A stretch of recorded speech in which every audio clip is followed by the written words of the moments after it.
Good evening everybody, today we're visiting one of Buckethead's more experimental off-the-wall albums, Pike 6 Balloon Cement. So let's begin. Woo!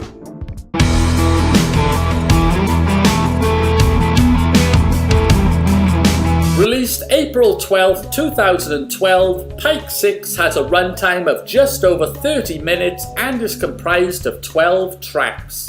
Like many of the early Pikes, it was sold with its original cover art, which was illustrated by longtime Buckethead collaborator Frankensoos. The album opens up with its title track Balloon Cement, controlled shred madness mixed with guitar popping and growls. Certainly not a song for everybody, but this one doesn't go too far off the rails.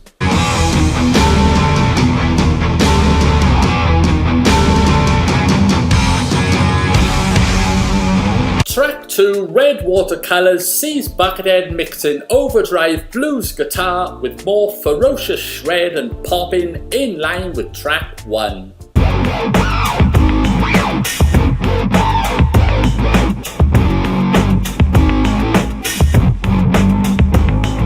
Tracks 3 and 4, Transport Void and Thistle Museum, are more in the same vein as tracks 1 and 2, but with both songs under 45 seconds each, they fail to add anything new to what's already been played, and they are not songs you'll ever revisit again.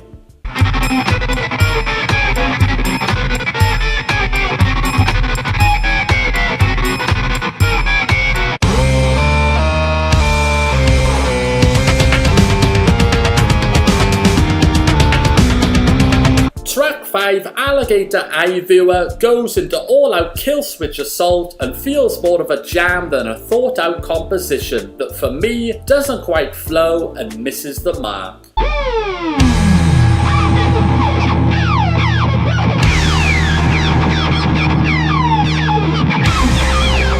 Track 6, Veil of Tinfoil, is the second longest track on the album at just over 4.5 minutes and is easily one of the album's best tracks. It doesn't go too far off the wall like previous songs, but does slightly lose its way nearer the end of the song.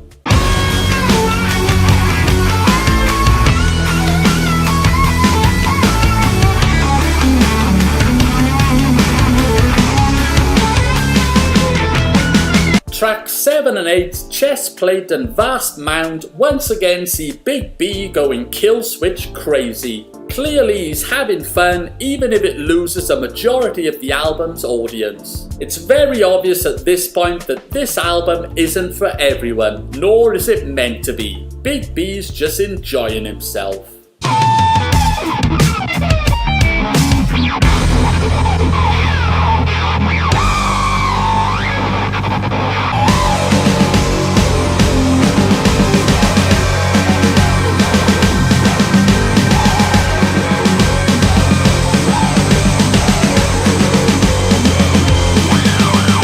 Track 9, Replacement Nail, begins with yet more of the same until the 1 minute mark when it really kicks into a groove and delivers an enjoyable track. Glorious blues rock, it's the album's best song by a country mile. And as a side note, the track is mislabeled on Buckethead's Bandcamp as Replacement Shell. So, there you go.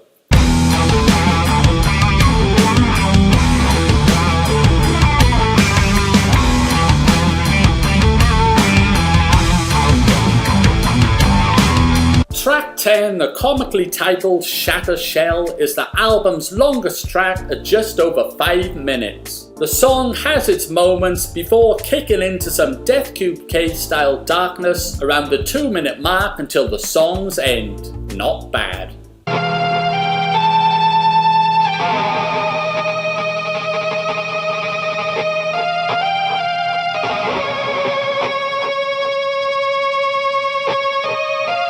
Track 11, Bridge to Borg, is more in line with the short, chaotic tracks 7 and 8. With a runtime of less than a minute, it doesn't really go anywhere and is another of the album's disappointments.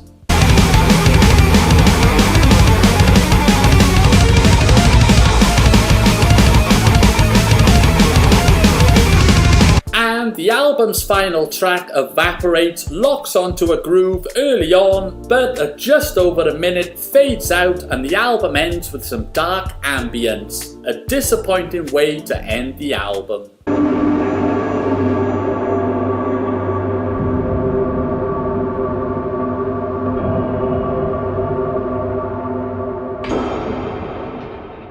As hard as it is to say, I didn't enjoy this album when it first came out, and after revisiting it for this video, my feelings towards it haven't changed. It's definitely not terrible, but it's certainly not memorable. And it's not an album I'll be revisiting anytime soon. After adding up the rating I gave for each track, it came to a disappointing 37.5%, which I categorise as below average. Tracks 6 and 9 are the clear standout songs, whereas the rest are more for a niche audience who will enjoy the off-the-wall, guitar-popping, effects-driven side of Buckethead. So what's your rating for Pike 6? To work out what percentage you give the album, rate each song out of 5 stars, add up your total and divide it by the total score possible, which for Pike 6 is 60, then times it by 100. So Buckethead's Balloon Cement isn't for everybody, but it might be for you.